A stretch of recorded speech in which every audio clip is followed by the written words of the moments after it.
Thank you all for joining us. We appreciate you being here, and we just wanted to say, we know it is summer. Some of you are doing summer school, and some of you are just trying to enjoy yourselves, but we thank you for being here with us during our virtual Summer Institute, part of the Rural Life Niswonger Foundation. So welcome to this session, which is Building a Picture of Proficiency.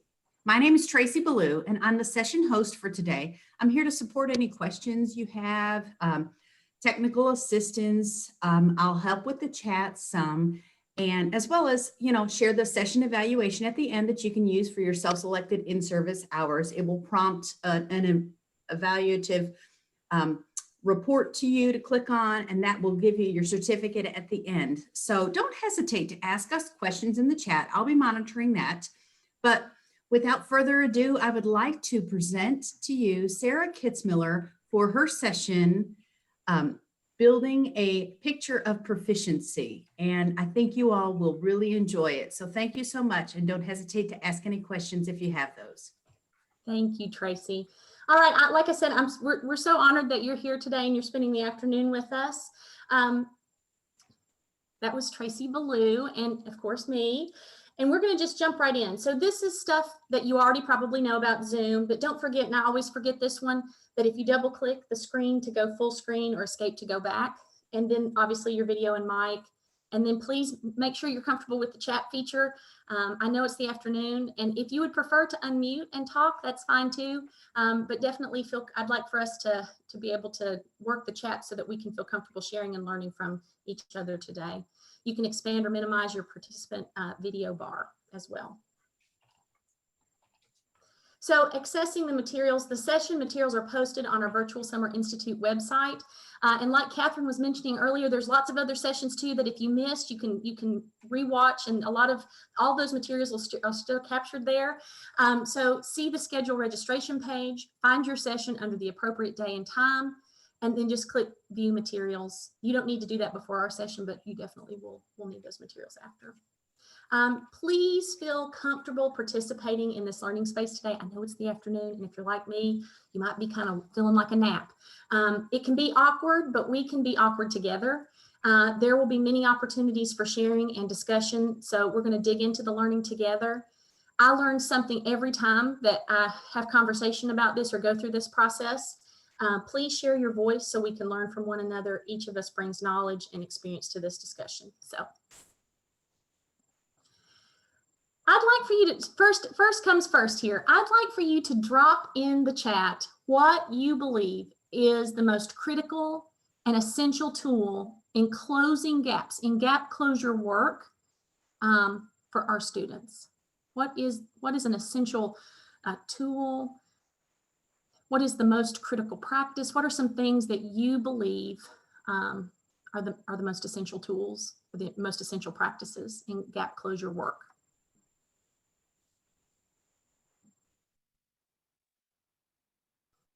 We have some basic skills, fluency, pre and post assessments, reading skills, student work analysis, real world situations, fluency, pre and post math skills, positive relationships. Yep. I love that. Knowing your students. Yes. Yeah. Was that one? Did you say knowing your students, Tracy? Yes. Yeah. I love that. Yeah. Well, the answer is it's you. You in your classroom, in your school, in your building, you are the most powerful, essential tool necessary for this work. And the other thing I'd like to say is that everyone on this meeting has what we need to close those gaps this coming year. And so we're going to talk a little bit about that, but it is you. So ta-da, it's you. This was kind of maybe a trick question. Yeah, all those things absolutely work. And this session could very easily, if talking about gap closure, I could be talking about classroom culture for learning to occur. I could have made this about engagement. I could have made this about feedback, but ultimately this is about us. And in your classroom, you are the most powerful tool. In your building, you are the most powerful tool. And we sometimes forget that. So the goals for this session today, we're going to understand the importance of developing pictures of proficiency. And notice I'm not saying the picture of proficiency. This is not a singular thing that we're looking for necessarily. This is a process that is always developing in your literacy curriculum. Learn why this practice is essential in closing gaps, and discuss structures that support planning and reflection practices anchored in analyzing tasks and student work in the unit. Because we kind of have to have those things connected for us to know how to apply that in our room, to use that information that we build for ourselves, and that the team that teaches the same content that we teach uses that to support moving kids towards the goals that we have for them. So we're going to build a little knowledge here of why. Why is this something that we need to maybe talk about today? So inconsistent access to high quality content impacts students' learning in schools across the country. And I'm not a math person, but I love this information shared here. In a single school year, the average student spends 581 of the available hours out of 720 on assignments that are not high quality. And I would also argue that this, or maybe also include in this, that also below grade level and not connected. These activities are standards in isolation. And as we look at Tennessee practice tests, it's easy to see that we can't teach that way anymore. We can't give teachers standards and expect them inherently to know what that work looks like, nor can we expect that work to move to close gaps in the past like we've done. So what? So now what? Now that we know that, what do we do? When teachers don't have access to great materials, they hunt for them online. And not just access here, I would also include access and usage. When they don't have access to or they don't use the materials, the high quality curriculum materials that we've purchased, this could be in literacy, in science, in social studies, in math as well. They hunt for them online, often leading to inconsistent quality. And that word inconsistent is really important here. That impacts low-income students and students of color the most. We have to remind ourselves that most of these children that we're worried about closing their gaps started school with a language deficiency. If you start school with a language deficiency and you've learned 15 different ways to keep track of comprehension, like your information when you're reading, you're not going to really be good at applying any of those ways if you haven't been able to stay on one of those ways long enough to show proficiency with that behavior. That's just one example of how language can really be a burden, not just to what it is we're learning or the background knowledge related to the text to connect to the text, but also in how teachers are supporting kids with strategies to get them to close the gap, to be able to engage with rigorous texts and units. And this one always speaks to me as a teacher.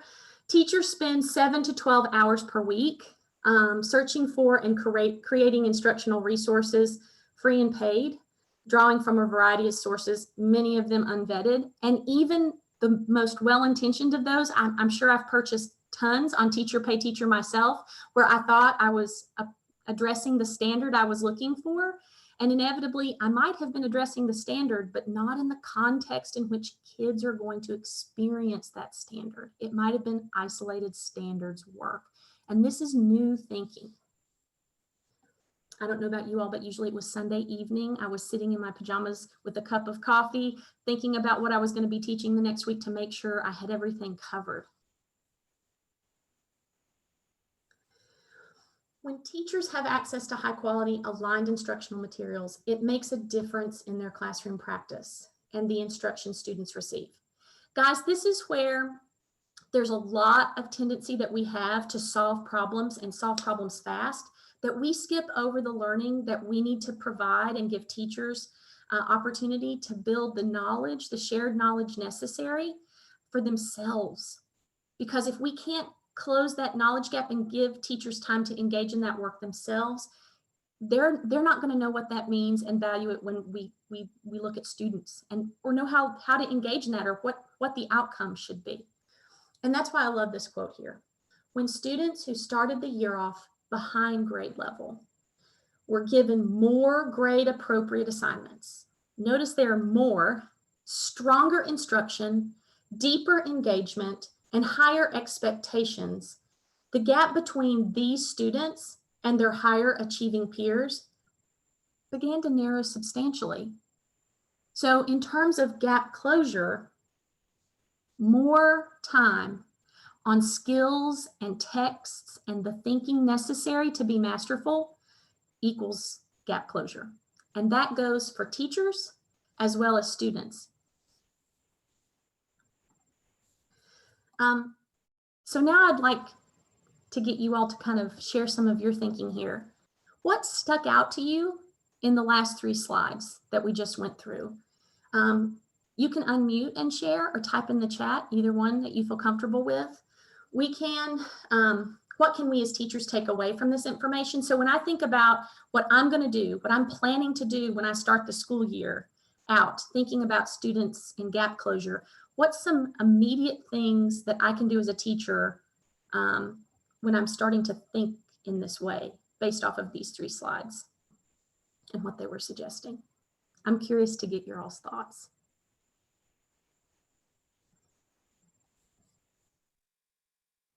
I found it interesting. You used the phrase experience the standard. Exactly, could you expound on that a little bit of what that means? Sure. So if you, and they changed the website. So if you were looking for LiveBinder, and I don't know if everybody kind of had this information, LiveBinder kind of moved this year in Tennessee. And so I had like file folders of state assessments, and looking at state assessments over the years and practice assessments, you'll notice that the question stems, and we hear, especially when we talk about standard work, a lot of work around question stems and kids' experiences with those questions. And obviously, if you're coming upon March and kids haven't had opportunities to take common assessments or assessments that correlate that structure that's N10 ready, that could cause a problem. But for the most part, we can't really spend a whole lot of time on that because the standard stems don't change significantly pretty much from 3rd grade through 8th grade and on. It's the texts that change. So the standard work is about comprehension and how, we behave as readers. And I'll give you this personal example. My son is a prime example of this. He is an advanced reader, or he likes to think he's an advanced reader. He's a pretty good reader. But he struggles when he's told, well, you didn't get this question right, because he doesn't know how, like, I read the text, right? So I've read this text. I've encountered this question I should be able to answer. And he gets upset because he's read the text and he's read the question and he's tried to eliminate the best ones, but then he still doesn't know. And instead of being able to go back to the text and exhibit some of these procedural proficiencies that are implied by the standard, he doesn't inherently know to do that because he feels like, I'm a good reader, I should know this, and I don't. So in his instinct is to instantly respond to that question with, I'm a good reader, I've eliminated the answers that make sense to eliminate, and I still don't know the answer. I'm a failure. That's instantly what he does as a 6th grader. So when we start to work too much on stems in standard work, we're not thinking about how the knowledge that kids are building in the text support the standards work. And some standards connect to other standards work and are hard to separate. And I know I don't know if that was a direct answer to your question, but it's kind of a start to think about there's a connectedness to the standards, especially when we encounter questions like the best, like what's the best response here? And kids can't really do those kinds of questions without understanding the process of deeply engaging with the text and being able to pull in things like, main idea, what are the main idea points here? What's the narrator's feeling? And then connecting that to things like imagery or contrast, connotative, denotative language. These things all play together to help kids comprehend. And they're going to have to be able to apply sometimes multiple standards when they answer those questions. That's kind of what I mean about standard work, if that makes sense. Sarah, what would you say to folks who are, one, either a little bit scared about not having the particular appropriate resources, and or those people who are a little bit afraid of beginning grade level work with their students when they know their students are 2 and 3 grade levels below that. So what would be your response to those kinds of questions? I would first, and again, thank you for asking. And since you're asking me, this is really my opinion. This is not like a scientific exact answer. This is just my opinion. Keep that in mind. But my thought would be, first of all, if I'm looking at the curriculum I'm teaching, am I having that feeling because I'm not using the curriculum or understand how the curriculum's making that connection? And if you don't care, can you ask your question again, Tracy? Basically, we have two schools of thoughts right now kind of going on, and some are, worried about not having the correct appropriate resources, and some are worried about starting at grade level when they know that their children are 2 and 3 grade levels below. So if you can kind of marry that, those two, and how you think they should best approach it. Well, and I'm going to go back here to the quote that I just shared here. So I have done RTI in the past at schools in Kingsport City in middle school, and for several years, and looked at data. And I can honestly say that like this approach is not the one that we took when we were working a federal grant.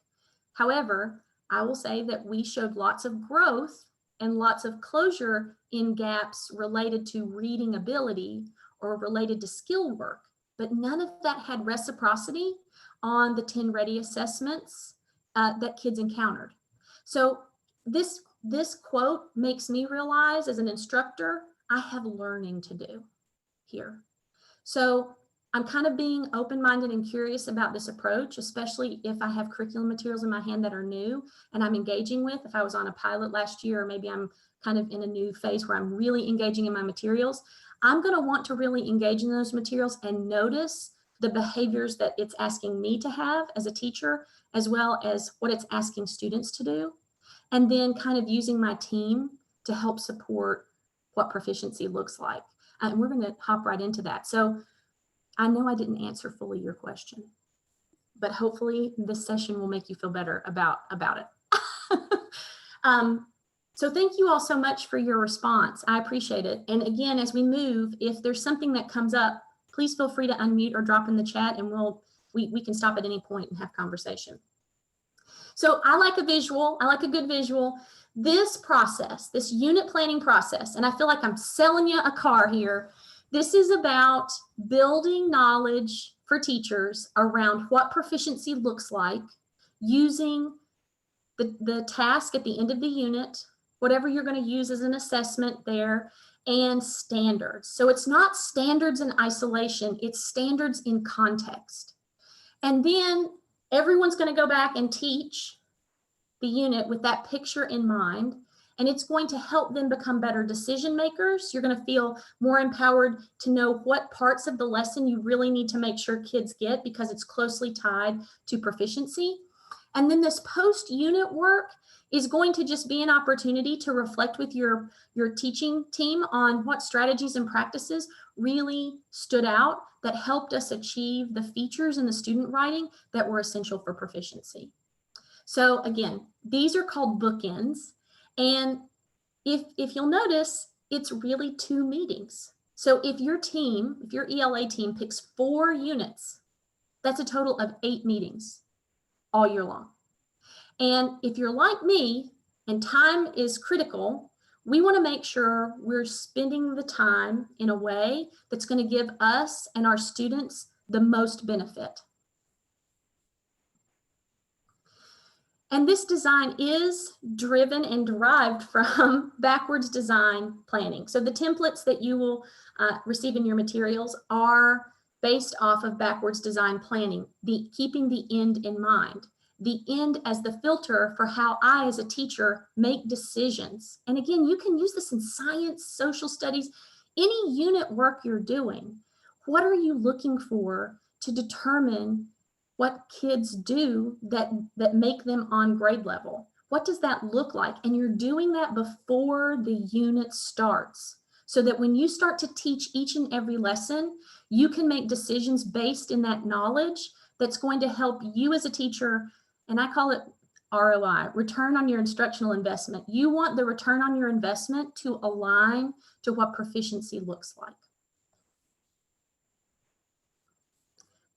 Okay, so you might have convinced me, Sarah, but what's the research say? Well, research says a lot of different things, and you can find research certainly to prove, or, you know, but I like John Hattie, and I have used him a lot professionally over the last 18 years for sure. There's two practices at play in the pre and post unit work that are really impactful. I want you to keep in mind when we talk about these numbers on this slide that 0.4 is a year's growth, is correlated to a year's growth. So collective teacher efficacy is correlated to a 1.57 effect size. And that's where teachers are coming together and working on work that they believe in and they believe is going to make a difference for their kids. And at the same time, you're doing cognitive task analysis. You're looking at a set of procedures that focus on like the mental processes that kids are going to have to kind of understand as both readers and writers as they build knowledge in this unit using the texts that you have. And so what does that look like? How do we know they're performing the job? As teachers, we have to both consider not just standards in isolation, but standards in unit context. So as we think about that, we can use those standards to help us have the ability to provide feedback that will support closing performance gaps for kids, because they're going to understand better how they need to think, what they need to do to keep track, what kind of reading is necessary, what things are the writer using, what kind of features in the writing is helping me understand what's important here. And look at this, and again, I'm not a math person, but when you combine the impact of these strategies, you're at a 2.86 effect size. So that's what I say. You know, we could meet every week. We could have some great conversation around the stuff, around kids' behaviors, around all of that stuff, but we don't have data associated with those practices that lead to purposeful outcomes for improving student growth. It's absolutely important because kids need services outside of sometimes the regular classroom, so those conversations are necessary. But wouldn't it be great to have 8 curriculum meetings that we are engaging in that we know is going to help students do better and help close our gaps? And so that's why I'm saying sometimes you have to go slow to go fast. As a elementary teacher originally, and then I moved into the middle grades and then became a middle grade coach and RTI coach and taught RTI. It's frustrating. We have all of this energy around all of these things in our hands and all of the pieces to the curriculum that we want to engage in. But we have to kind of stop and think about what is really important here. Because once we go through that process of doing that before we teach, we're going to have some ideas about really important things coming up. Then as we teach the unit, we're going to gain even more connection to those ideas, because we're going to have now activities and prompts and questions as we go that we can see that help build to this knowledge as well. But then when you get finished teaching, you're going to have an even bigger opportunity to connect in the student work, the practices that you used, and that all of that knowledge for teachers, for us, is going to help us make better decisions. It's kind of like the analogy of when you're on an airplane and they say you have to put the oxygen mask on yourself first. And I think it's really fascinating and exciting to me to know that teachers building shared knowledge together before they start to teach is a powerful practice. And that's why I was saying earlier that you all already have, you don't need anything fancy here other than the willingness to collaborate together to close gaps for kids. And arguably, in terms of Hattie's research and Hattie's data, some of the most powerful, highly correlative behaviors that absolutely lead to closing gaps for kids are simple, and it requires us leaning on each other and building shared knowledge together. it kind of feels like summer camp that I'm describing, right? Anyway, not really, but you get what I'm saying. So I'm going to stop right here because I feel like I've talked about a lot. Does anybody have any questions? Sarah, what, one thing that comes to my mind is when we're talking about these collaborative meetings, who all should be, do you think would be, or what does the research show as far as who should be involved in those meetings? And aside from the curriculum teachers that will be doing the teaching? Based off that's a great question. Based off my personal experience, at the very least, I've always had like the grade level that teaches, like if we're looking at science, for example, I would have the grade level, all of the content teachers that taught 7th grade science, or all of the content teachers that taught, 7th grade ELA, for example. Those teachers absolutely have always been present when I have done this work. So it's almost like action research data that I have that has allowed me to see and correlate that growth. And we've wondered, part of my experience was, we were doing this practice and we didn't know why it worked, and now we understand why it worked. And we have, data to show that growth, that gap closure growth. But in my mind, to also address your question, what other people, to me, I could see special education teachers being a part of these conversations, ELL teachers. I mean, think about the impact of being able to take what we need to know at the end of the unit and being able to have a conversation in a planning session with all of those teachers together. Administrators, anyone who's willing to come, district folk if they were interested as well, coaches for sure. Anybody like that could definitely be helpful to have at the table. In terms of like research, I'm sure that there's PLC data that you could probably pull to say who needs to be at this table to get the most bang for your buck.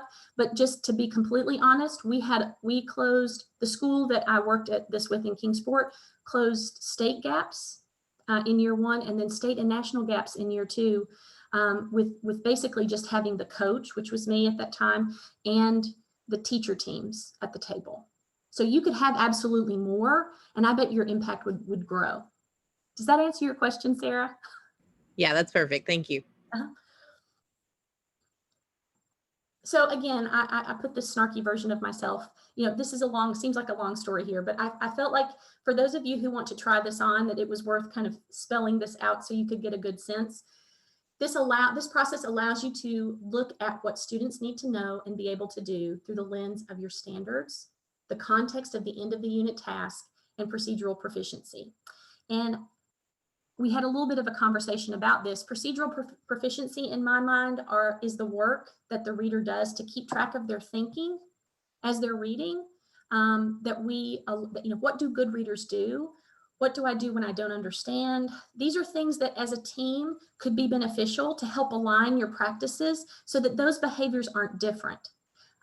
Particularly if you have like science or social studies or math teachers supporting a literacy block, or maybe RTI, where they're teaching RTI. These are things too that you could make a list of easily to say, look, when you all are reading text together, you're going through an article, maybe you could have them like use this color, because in my classroom or in our grade level, yellow means things that are interesting to me, and red means things that touch my heart.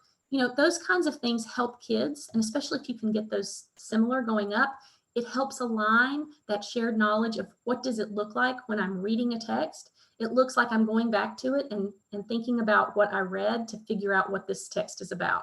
So all of those things are under that umbrella of procedural proficiency. It gives your team time to unpack the information in the prompt related to what students need to know and be able to do by highlighting important words and phrases in both the prompt and standards. And your team then restates simply what this translates into, what students need to know and be able to do as readers, writers, speakers, and listeners. And finally, the meeting closes after this knowledge is used to design a list of features that need to be present in the end of the unit task for proficiency to occur. And proficiency at this point becomes more clear and connected to standards, and supports teachers in making instructional decisions related to lesson structure and pacing. And ultimately that idea, I think about that number of minutes, that 500 and some minutes out of 720 minutes, it helps us shift the time on grade level work here, because we now know what proficiency means, and we need to really, it'll help us make decisions that'll allow us to shift more towards instruction that is aligned to what kids need to do and know. I'll also like to add here, this was very difficult for me in that a lot of times, especially if it's the beginning unit, as teachers, if we've not taught the unit, we're really leaning heavily on the standards. If we've not read the text, we may not necessarily know exactly what that prompt is having kids read. That could be some good support here too. However, if you don't have time to do that, don't fret. This is not an exact science. We have had tremendous success in all the grade levels that have used this practice, even if it's been significantly adapted to their needs, just based on this concept of what proficiency looks like and what features need to be present in the end of the unit task. This is not about like hammering the nail. This is really an approximation. This process is it's gonna result in an approximation of what kids need to know and be able to do. And it's going to be able to create a list of features that you're looking for. And that list will change over time. As you as a teacher and you as a team, your team gains more knowledge through the process of teaching the curriculum and learning the curriculum and reading the text and seeing how kids respond and knowing your kids. It's really a simple document. I just wanted to kind of go through it with you so you would understand. This unpacking the prompt, you copy and paste the prompt here. And again, this could be a science question. This could be a math word problem. This could be social studies prompt. So this is not just limited to ELA, although those are the examples I have today for you all to look at here in a little bit, but it absolutely is flexible. Stage 2 is probably my favorite. And I always try to make sure I have a lot of highlighters and obviously seasonal chocolate with me during this process, because it's kind of like where you're like thinking sometimes so much that your brain hurts, but it really helps you kind of get excited about what's coming. Sometimes I even bring thesauruses if it's a real lengthy prompt, or maybe the prompt is really short and we need to think about what this means, whether it means the opposite. What are some words and phrases or things that kids have done that could connect to this, or what are some things that we can use as an analogy in this situation can be helpful. So then what you do here is you paste the standards associated with the end of the unit task and reading and writing.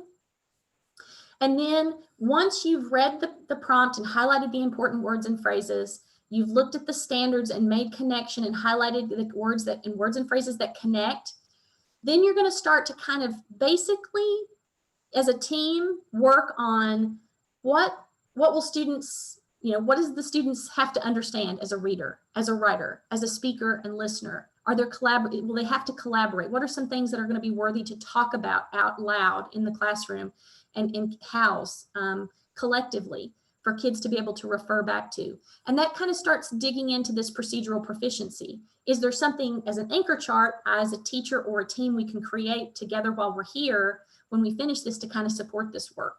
And again, this is how will students identify and keep track of the thinking and processes that you have taught together in the class, virtual class, within rigorous texts and tasks. It's not only how they engage in those texts and tasks, it might be, what does that look like? Are they underlining? Are they using highlighters? What do those colors mean associated with the highlighters?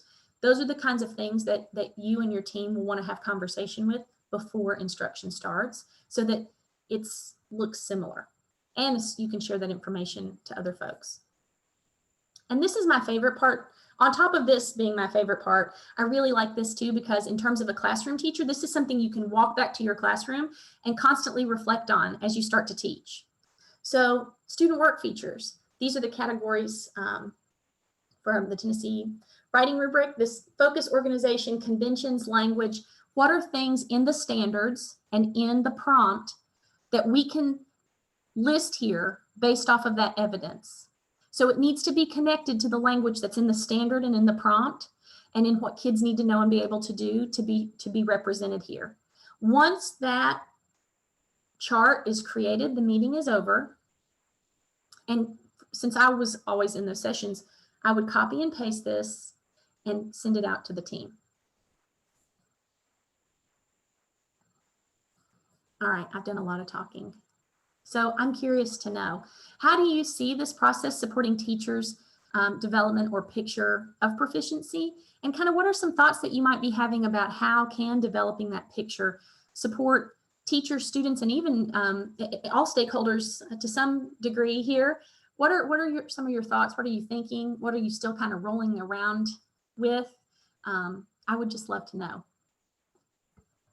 Sarah, can you speak a little bit about if I'm a teacher in a very small school, or I'm the only one, maybe I don't have a team that I necessarily meet with regularly. Yes. We just don't have common plan like that. What's maybe a strategy? I mean, certainly I can engage in all this on my own, but have you also seen some other ways? Well, you'll lose out on the collective efficacy if you do that. But yeah, so that's a great point, Bethany. Thank you for bringing that up, because if I was in an isolated situation, I would absolutely request like a building administrator to help me engage in this work, as well as the expertise of my special education teacher, my ELL teacher maybe in the building, as well as any district coaches. Maybe there's a coach in the building, anybody who's willing to participate, just to have another interpretation of the standards and hear another person make those connections to what that looks like is going to be really powerful. So I'm glad you brought that up, because it's in isolated cases, in some sense, it's almost more important that we work to have those conversations. And so it makes me think about special education teacher, ELL teacher, maybe even the speech teacher who could be supporting some word work with kids still at the middle school level. And definitely, if you have a coach or a district building administrator that's willing to participate in this work with you, I think would be really beneficial. But thank you for bringing that up. That's a good point. Sarah, would you also think that so many of our counties have more than one middle school, and then some of them funnel into one high school, but so many of us have more than one middle school. And what do you say about just once in a while, even if it's a virtual meeting like this, having a 6th grade ELA countywide, because we all have the same standards, we all have the same curriculum, planning session like this? Would that work? Yes, absolutely. I love that idea. In fact, it makes me think of like calibrating writing in the past, where we like bring proficient papers, or maybe we've gone through this process. And when we get to the second, the post-unit planning guide, we come up with a exemplar in the work that we've presented. So those would be so cool to bring to a district meeting, to kind of have this opportunity to calibrate around what's similar here, what's different here, and what are some things, instructional practices that we did that we know got our kids to, why are we looking at what we're looking at, and getting people to be reflective, because that just shares the knowledge and closes even more gaps, to be honest. I've never actually done that, but that would be, in terms of, I've done writing calibration around state writing prompts, practice writing prompts, but I've never done that with this process. But that would be, to me, tremendous, for sure, because all it does is it just helps us get clearer on how other people interpret things, and then how we can incorporate some of that into what we do to really enhance the work of that our kids are doing. So I love that idea. Anything else from the comments? Also, just a shout out to Scott. He said he's a social studies teacher, but he utilizes the same breaking apart of the prompt that the ELA teachers do, so that they're consistent in their verbiage. And he says that the teachers in his school appreciate that. So just a shout out there. Yes, that's awesome, Scott. And that's a lot of work. So I know, and there's a lot of pressure too when you're doing that. If you're doing, hopefully you're doing that with a team and not by yourself, because that's a lot of pressure. But I think it's great, because anytime you can share kind of with others what your focus is and how you're supporting kids, it's going to help align the language that teachers use with children to help them understand what successful answers look like, what successful behaviors are. And the more we can make that similar, especially for low performing kids, the better they're going to do, because they're not having to relearn it every year. Sarah, can you speak to Love Richard's comment about gauging the level of proficiency if you don't know what proficient means or looks like, and how do we start to develop that shared understanding of what this standard means, what proficient on this standard looks like? I mean, certainly you could start that in these team collaborative meetings that you're. talking about here, but just generally speaking, how do I know when I read X standard, what that means and what proficient on that standard looks like? I love that point. Yeah, we don't. That's the quick response. We don't, right? Nobody does. It's all an approximation. Like we could look at a test, right? And think about what that standard actually looks like and what's going to drive our instruction to get kids to master that standard. But ultimately, it's not just that causes kids to be proficient. It's behavioral too. It's behavioral in terms of the commitment that they make to the text. So the long answer is an approximation towards what it looks like through the context of a unit prompt or the context that's going to be built within the unit you're getting ready to teach. It's always going to be an approximation. And I know, again, it's like I want an exact answer. I want to be able to take that hammer and that nail and be able to hammer it and know that that nail went in the wood and we're locked, loaded, and secure. There's no guarantees, but this concept of building knowledge around what this standard looks like in this unit is a start. And that start has such a tremendous impact on teachers' ability to discern instruction that they're reading and engaging with on the day-to-day delivering to kids, that it helps us know how the time that we devote in the classroom, when we're reflecting with the kids on wrapping up the lesson, like what part of this lesson helps us think about what we know we're going to have to do at the end of the unit. Like what does this connect to what we did yesterday? And how can we move that forward? The long answer, Richard, is there is proficiency, obviously it exists, but it is our approximation and understanding of that together that helps us go deeper with what proficiency means and looks like. We can make that approximation before we teach, and it's going to get clarified for us more and more as we engage in that instruction. And then when we reflect on it at the end of the unit, we're going to be able to see together how we made decisions and how that impacted what students did. So that is a long answer. But first of all, the short one is we can't know necessarily unless there is a unit exemplar provided, which again, that's one student's exemplar. And then us engaging with that is still an approximation to what we're saying is going to be done in this unit. So it's really the conversation around it and the connections before we start teaching that have that help us with that clarity around standard work. And every year actually can help us become more clear.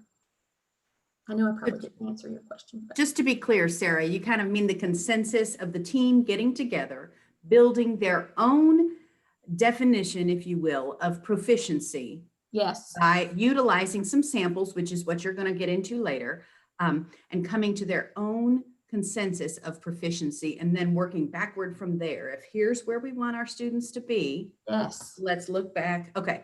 I'm just kind of rephrasing some of the questions and thoughts that are coming through the chat here and making sure that I'm understanding you particularly. Yeah, no, that's great. Yeah, absolutely. It is the consensus that we're coming to as a team, that conversation, those ideas that we're kind of able to bounce off of each other, that plant that seed of maybe even some instruction that I have done in the past that I know has been successful that I can definitely use to leverage that success as we move into making sure these features are present. Maybe it's modeling, maybe it's showing students the exemplar and getting them to analyze it. Why is this proficient? Those are some of those higher leverage practices that we can really get into when we start to think about what proficiency means. What's this lesson asking me to do as a teacher? And how can I maximize that lesson and engage kids and focus and really know where I can spend time as a facilitator providing feedback that's going to drive them to do better. And they're going to see evidence of that and believe more in what they're doing as well. Those are all Sarah, you mentioned on Tuesday during this session for our younger grades friends, a very reputable resource, the Jim Burke Standards Companion book. So yes, those are a very concrete place for educators to go. And I can drop a link in the chat for folks. Yeah, absolutely. The Standards Companion, the Jim Burke Standards Companion 6 through 8, and they have them for math and reading. Those are absolutely resources that I use. It's really difficult though. I don't want you to feel like you have to have that to be able to move forward, because it has a lot of standards behaviors around the standards, again, that might be able, you could definitely add to the procedural proficiency component of this work right away. Like, what does the teacher do? And I really love the component of what kind of instructional practices work when you're focusing on this kind of outcome. So that's what I love. I'm glad you mentioned that, Bethany. Yes, that book has like been a lifesaver. I still use it all the time. It's in my backpack, even though it's super heavy. I carry it around all the time. All right. Have all of the comments been addressed, Tracy? Awesome. Okay. Again, I'm bringing up Hattie because here I wanted to show you too, in terms of high leverage practices, collective teacher efficacy is at the top. And then we also have cognitive task analysis. I listed this here because as we move into student work analysis, and somebody mentioned this earlier, when we move into student work analysis, I'd like for us to kind of think about the research and the effect size here. What are some other things when you think about what teachers are doing in the classroom in terms of your instructional practice? What are some things that you can connect to here that are related, that would be impacted by your ability to analyze student work?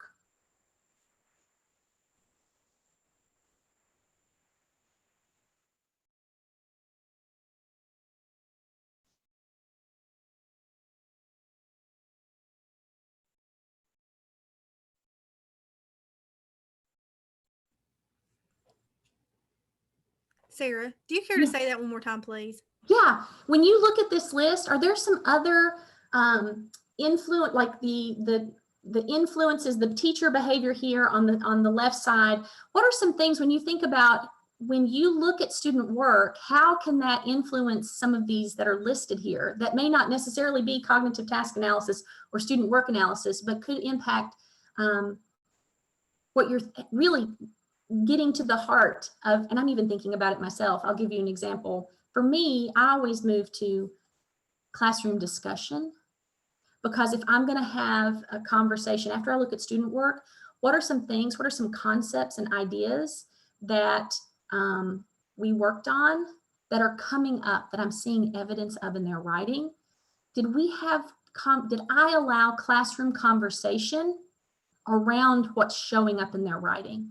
So are we talking about the things that are actually kids are having to put into play in the prompt? Is there evidence of that? Because if they are, I could definitely help leverage this impact of this through analyzing the student work for evidence of those discussions. It also makes me think about the one below it too, scaffolding. So, you know, I'm thinking about grammar, which is always a hot button topic in all subject areas. Like, what pieces of grammar have I explicitly taught that I'm looking for evidence of?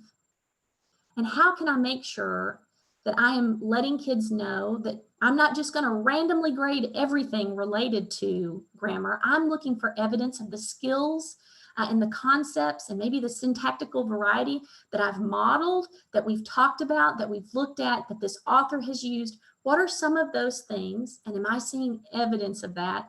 And if I'm not, those are some concepts and topics that I'm going to be able to scaffold. So I think about sometimes when we look at student work, we're able to really plug in to some of these practices also correlated with high effect size. So we're able to leverage those even higher because we're looking at, again, the evidence in front of us in our kids' work. And it's helping us make even better decisions around the feedback we're giving them. Did that make sense, Candace? That was a long answer. I apologize.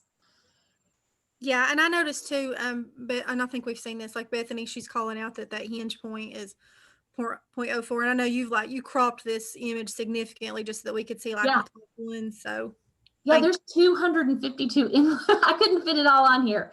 And I kind of geek out over it too, but there's a link in your, when you have the PDF copy of this, you'll get. All right, this is one of my favorite parts of this process. It's where we bring 2 examples of proficient work samples, not advanced. And then lead, teacher, coach, or significant others bring the student work features list from pre-unit meeting. So again, the purpose here is not for people to feel like, oh, I've got to share but you're really reading your students' work and you're comparing it to that list of features that you talked about before, you're looking at your approximation to see, was I correct? And if not, no big deal. We'll add that feature the next time. And hopefully that's what this, when you share and you're able to see a colleague's work, you absolutely can learn something from what is in their student work, because there's going to be things that you're like, wait a minute, how did you get them to, they really were having some great elaboration around the evidence. How did you support that thinking? Like, what are some things that you did? And that's what this work is intended to do. Not to say, oh, this is, you don't have evidence of this. That's not going to be helpful. Who wants to focus on that? Again, I bring chocolate to this meeting as well.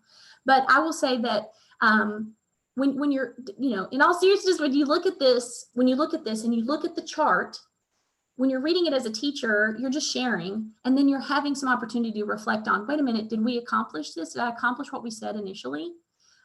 Was proficient? And if not, are there features that we didn't think about when we started this that need to be on that list? So you can absolutely adjust the list here as a team. And then the meeting closes once the team reflects on the instructional practices that supported kids to achieve proficiency and decide on an exemplar out of the student work shared in the meeting. And proficiency becomes more clear and connected to student work, and teachers get an opportunity to reflect on the standards work in the student writing. In year 2 of using this process, I will say that what we had in year 1 as an exemplar almost always changed in year 2, which is part of why, and again, we're going to look at some examples of maybe why here in just a few minutes through student work to see that. This is the part too where, again, if you're kind of like me and you want to make sure that the questions are exact, this is going to drive you nuts. So prepare. And I apologize in advance, because these questions can be adapted based off the team and based off the need. So if you're working with a different content area, for example, and I know someone was talking about social studies. If you're working with social studies, maybe there's something that that you're wanting to put here to change a question. What evidence are you looking for? And you want to be specific to that. That's totally fine. This is just a reflective opportunity for you to reflect on that as you move in to sharing, and you do it by student. And then this is my favorite part of this protocol is, regarding the patterns across student work samples. So across the samples that you brought as a teacher, what are some things that you noticed? What are some things that you noticed in the grade level? What were some things that occurred in all of the student samples? Suggestions and ideas related to your teaching and instruction. What did you teach the most? When you think about that features list, or you think about the thinking in the unit, or you think about the elaboration, like what did you teach the most of, and connect to the evidence in your student work samples? What did you as a team talk about the most? Could you find evidence of that in all of the student samples? In some cases too, teams have just changed this to look at similarities and differences, which can be very powerful as well. And then this is where, what does it mean to be proficient on this task? Do we keep the chart the same? Do we add stuff? Do we take stuff away based off of, now that we've done teaching this unit and we've reflected, we feel like pretty strongly that we misinterpreted what the standard meant until we really got into the unit instruction. So kind of, again, having that opportunity to look at the work together, look at your own students' work and kind of think about that, and then look at the larger picture of your grade levels work and build that knowledge together helps really broaden that understanding of the standard and how it looked in that content and context of the unit. Okay. So again, comments, questions. How can developing that picture support teachers and students? What are some things you're thinking about, worried about, wondering about, still rolling around?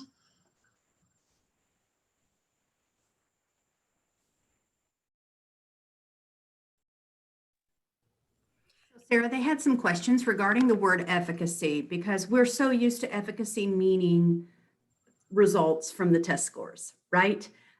So this one, and I've dropped a couple links from Hattie's research into the chat box. But this one is kind of the broader teacher efficacy, correct? It's the knowing of, it's the knowledge of us, it's the knowledge of our students, it's the knowledge of our standards, as well as the knowledge of our content, not so much based on just TN Ready scores, correct? No, yeah, absolutely, absolutely.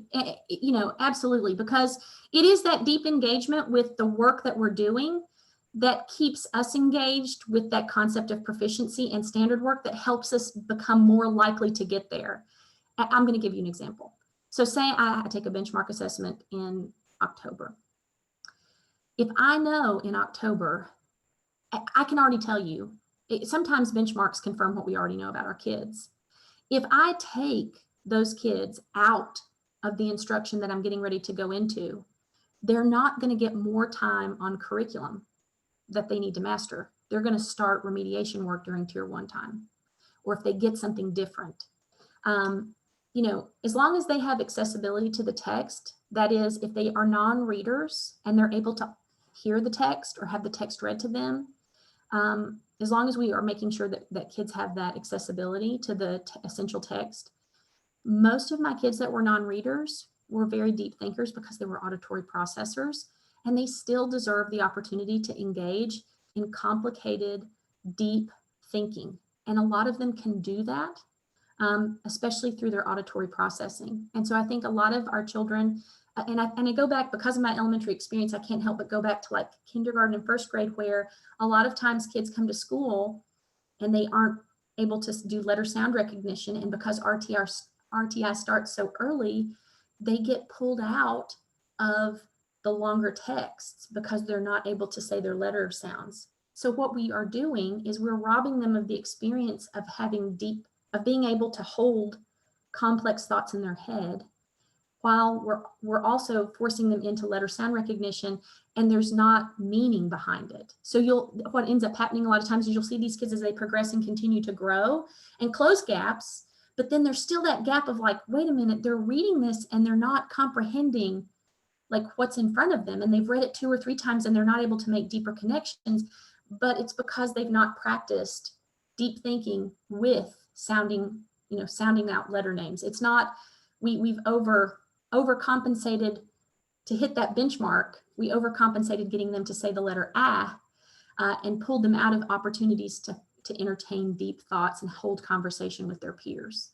So that's kind of, again, the thing that's sort of at play here. And I don't know if I answered your question, and I didn't mean to get off on a tangent, but that's kind of the long answer to the question.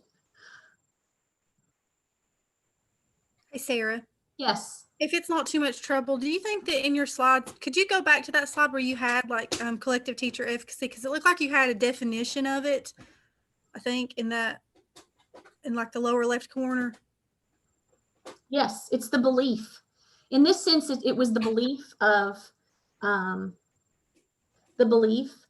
the staff in the school and their ability to positively affect students. So what you're doing is going to have an impact on students. What you're doing together, you believe, is going to help you tailor your instruction to hit proficiency. That's part of that collective efficacy. Is that kind of what you're asking? Is this the slide you were needing? Yeah, it is. And Tracy, did you want to add on to that? That green box that you're looking at is the very last link I dropped there. And there's an entire article, folks, that goes with that.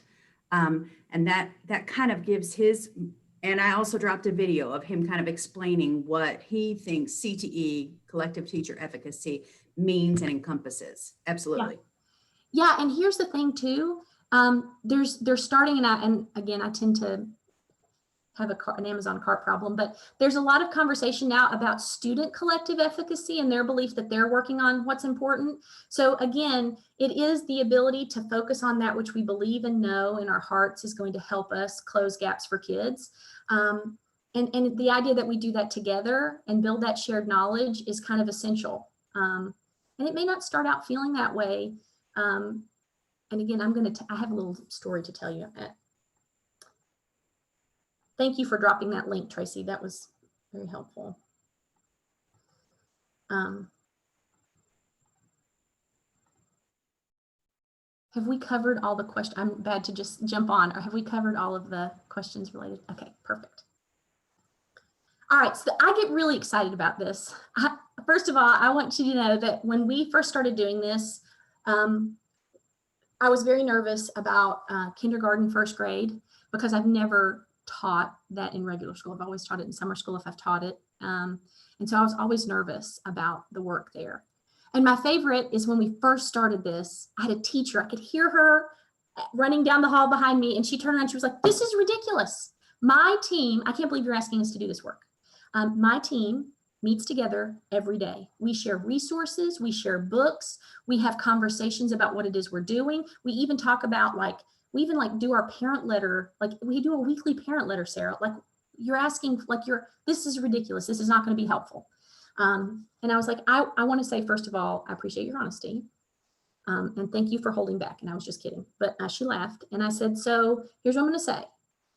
I don't know that this is going to be necessary either. And if we need to change this process, we can. But I want you to humor me and at least commit through this first process and the end of the unit process. And if it's terrible, we'll change it. We will tailor it to whatever your team needs to feel like better about the work. Knowing about the collective efficacy, I didn't want them to contribute or be a part of work they didn't believe in. And so she was like, okay, if this is terrible, we're changing it. And she said, I guarantee we're going to change it. And this was a teacher who had the learning network training, who had been trained by the Read to Be Ready. She was a Read to Be Ready coach in our district. She had lots of experience. And so I respected her opinion. And quite frankly, I was even more nervous to start this process. So we did the pre-unit work. And then when we started this process, this work sample is from her team at the end of the unit. So what I'd like for you to do is if you have a pencil and just a little scratch sheet of paper, doesn't even need to be that big. We're going to look through their student work samples. And I want you to, note anything that you feel like what features in their work look like, could be proficient. Anything noticeable to you or stands out that you feel like is important to share, just kind of jot that down as we work through this. But Hey, keep in mind- Sarah. Yeah. Sarah, given our time, do you want to move to, I think you have a upper grades example? Yes, but I feel like this one shows more quickly. I just wasn't sure given what time it is, if we would have time to do both. Yeah, we'll have time to do, I think we'll be able to do both because the second one's real short. So I'm going to just run through this real quick because this one is really, to me, one of the clear examples. So this is one teacher's student proficiency paper. I'll give you a minute of private think time.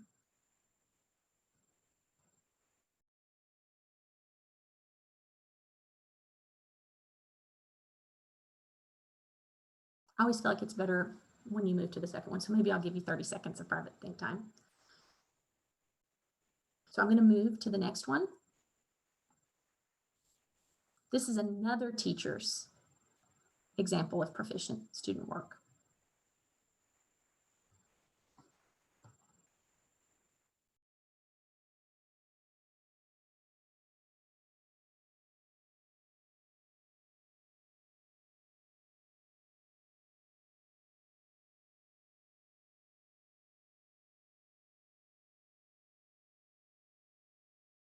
So kind of thinking about similarities and differences between the two and anything that stands out to you.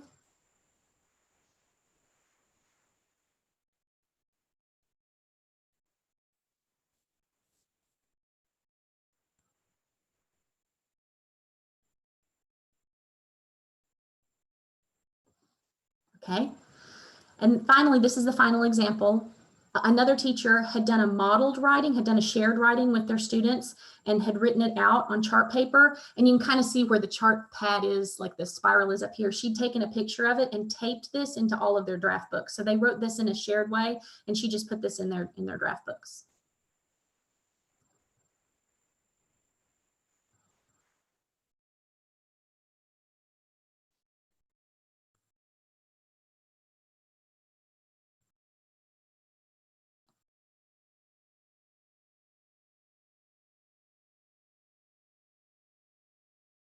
All right, now I didn't do this last time, but because of our time, and thank you for reminding me, Bethany, because I couldn't see my clock. So we're gonna move on to the fourth grade examples, and then we'll kind of reflect on both grade levels when we get finished. So again, just thinking about similarities and differences, anything that kind of stood out to you and keeping that idea of picture of proficiency in mind. So these are the 4th grade samples, same unit, same time of the year, same team. There's only 2 samples here. So this is the first one, and it's 2 slides long.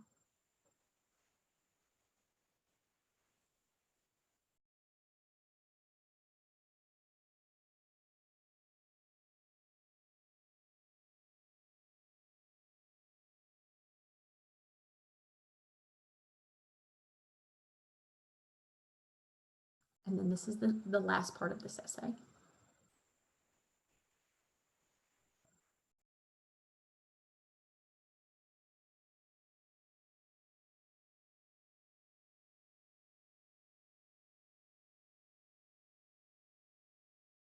I love the end of this paragraph. It always tickles me. If you saw strange people using new stuff, wouldn't you want them to? Wouldn't you want it? I love 4th grade boys. Okay, so that was one student's work sample in 4th grade. Again, just jotting down any similarities and differences, anything that stood out to you about their work. This is the final example, and this is the only slide. So both its beginning and end is on this page. This is what another teacher brought as proficient.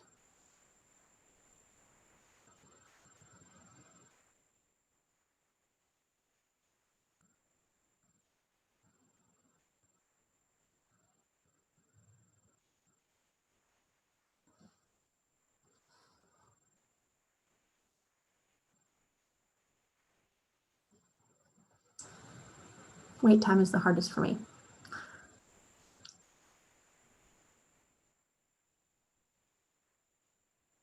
All right, so again, noting any similarities or differences.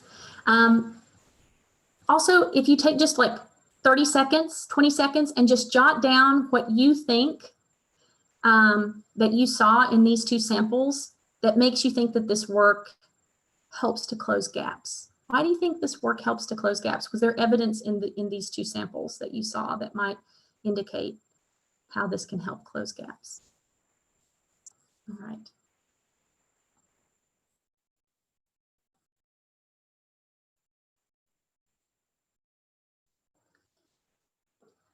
Before we kind of jump into the general reflection of today's work, I'm really curious, what are some things that you all noticed that kind of were striking about the student work samples? And maybe even in the context of the team, 1st grade and 4th grade, that you noticed that kind of was striking to you.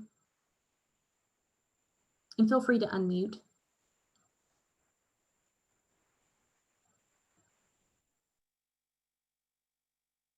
Or drop in the chat, either one.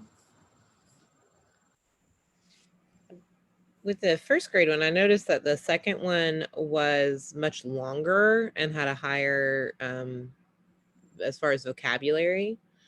And I thought it was interesting on the first one, they did a picture, and then on the second one, it looked like some sort of organizational chart to support them using maybe that vocabulary. Yeah. Yeah. So So the first one, I can tell you this about the second example here, this one that's the longer one. The teacher created the quote unquote plan of adjectives for the students to use. As you can see, it's typed here. So they created, this was their anchor chart in the classroom, and she just shrank it down and put it on the paper that they use to write. And then, like you were saying, this first one, is that what you were saying, Sarah? This first one is more like picture plan. yeah. So different types of planning used, and we see kind of the effect on their writing. On that one, it has like one adjective they're focusing on, whereas the second one, you had that whole list they could choose from, and they used multiple ones. So I think it inspired them to maybe write more. Yeah. And I also wonder about the amount of time they were given between those 2. Well, okay, so just to kind of be completely transparent here, I can answer some of those wonderings that you have. So we all wondered that as well too, like why, how did you come up with this long list? Because this was longer than even the one that was in their unit. And so they recognized that kids were still struggling with accurately comparing the 2 creatures. and they read more informational texts around spiders and their behavior, and read more stories, and read the actual text, The Spider and the Fly, more than was suggested in the unit. So there was more opportunities for kids to engage with text to build background knowledge around this. So that If you kind of look at the responses, Yeah. for the first student, there is not even a mention of the spider and the fly. So even to me, it looks like it wasn't the same assignment. Right? Yes. Exactly. I mean, and I would say this team is considered like a district treasure.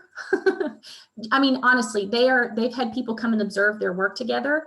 So you can imagine this was the team that the teacher, the lead teacher that has been a coach in the district, that has worked, who came down and like complained after this session.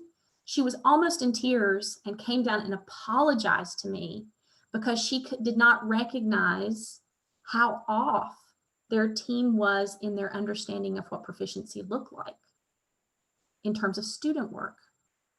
And Sarah, she somebody felt, denoted that in the chat too. They said, well, we have to ask ourselves, what are our must-haves that show proficiency? exactly. And then somebody else noted also that teacher feedback can kind of direct the students one way or another. So it kind of all, again, back to your backwards planning design, it kind of all brings us to, let's establish those at the end and then work our way backwards. And how do we get there? Yeah, and the strategy of if kids aren't talking. So I thought it was powerful for the team to hear, if kids aren't talking, what do we do as teachers? And in this case, we read more books to provide more background knowledge and connection to the initial prompt than is assigned. Like if we already know, so there was an intervention and kind of like in her own mind when they couldn't have conversation based off the texts that were provided in the unit, they kind of added some more in to kind of, or reread more frequently. The Spider and the Fly was kind of a harder text for her kids, even though the Charlotte's Web text was longer. She felt like that they made stronger connections as they went to that text because it was a chapter and they were constantly revisiting that character, where the Spider and the Fly was a shorter read. And if they weren't paying attention, that she felt like she needed to read it more or again. And so then when she wasn't getting that response, instead of saying, okay, well, we'll just move on, she read the text again or spent another, time period in the day reading the text again. Hey, Sarah, can you address this of there being various levels of, no, sorry, Siri thinks I'm talking to her, not Sarah. That's okay. This idea that proficiency for first grade would be common, should be common across all first grade classrooms. It's not that we accept a certain level of proficiency in one classroom, but a different level in the other classroom, right? All kids are held to the same expectation, to the standards, and that proficiency would be the same across grades. Yeah.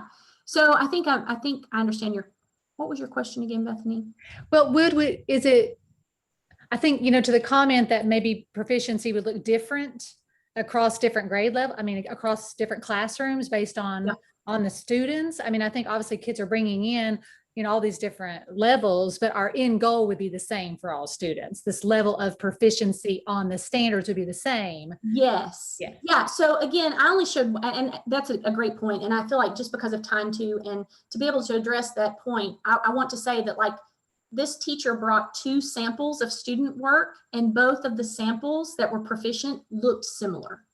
This teacher brought 2 examples of of student work that looked like this, because in their mind, that's what proficiency was. And that's kind of the point, that the gap closure begins with building shared knowledge of what proficiency looks like. Because yeah, absolutely. Like we all believe that we're achieving proficiency until we realize that there could be another interpretation of what proficiency looks like, which is part of why, to answer, kind of not to repeat myself, but just to kind of reiterate, like, we do the best we can with what we have, and it's awesome what we do, but we to continue to grow our knowledge and to close gaps for kids, we have to close gaps for ourselves in understanding what actually proficiency looks like in the unit. And the only way to do that is to kind of look at student work samples and dig into that. Because they're not being held in the teacher's mind that came to this session. They were not holding, this team in particular was not holding children to different expectations. But as you can see, clearly, unintentionally, they were. And so if I were to show you the next sample of student work from this particular team, it would be much more aligned to the team. The teamwork reflected more accurately a picture of proficiency, and they were starting to develop that as we moved through each unit. That's a great question. It's a difficult question to answer though too, because anything else that stood out? Well, first of all, we need each other and the ability to see the impact of our work. Student success depends on it. They depend on us, and you are the most important tool that kids have to reach that proficiency. And so I just left a quote here that's one of my favorites. Marge Piercy, this, I love to be of use is the title of the poem. And I love people who harness themselves an ox to a heavy cart, who pull like water buffalo with massive patience, who strain in the mud and the muck to move things forward, who do what has to be done again and again. And I would also say, if I'm not a poet, but you know, it's like this work that we looked at today, this thinking, these standards that we've had forever, it is repeating our opportunities to engage with them. We could look at them a million ways, but until we understand that somebody else might perceive it differently and how that teammate can impact our perception of that, it just strengthens the work that we have and the knowledge that we have. And when we use the context of the unit to help understand standards, we don't get trapped in isolated standard instruction that we know doesn't support students' proficiency. It's that deep, engaged work through a process that lets us know what we need to think about before we start teaching that really helps close gaps. So I just want to say thank you. I know we're running a little past time right now, but I just want to say thank you so much for being here and spending time with us this afternoon. And I appreciate I've appreciated all your comments and our conversation today. And I have also, and we appreciate you guys taking time out of your summer to come and join us today. But keep in mind that our materials page, we will get a PDF copy of these slides that you guys can go back through and look through just to remind yourself of some of the student samples in there so that you can go back through and kind of dive in a little deeper, if you will. But also, if you would just take one moment and take the 1-minute survey that John has just now dropped in the chat. We appreciate you attending this virtual summer institute through the Rural Life Niswonger Foundation, and we want your feedback. We want to hone and improve what we do. So if you would leave us feedback, we really do go back through those. That evaluative survey will immediately prompt an email to you, giving you in-service credit or whatever you need the credit for, you know, a little certificate that you can utilize in your district. But John has already dropped it in the link. So if everybody will click on that now, it'll open a new window. And then that way, when the Zoom closes, you can still continue finishing out that evaluation survey. That will not be open all day. That generally closes about 15 minutes after our sessions. So if you'll go ahead and click that now. Again, I'm Tracy and Sarah was your presenter, and you can find all of her materials on our VSI page shortly. Thank you. Thank you all. Thank you, Tracy, for all your help.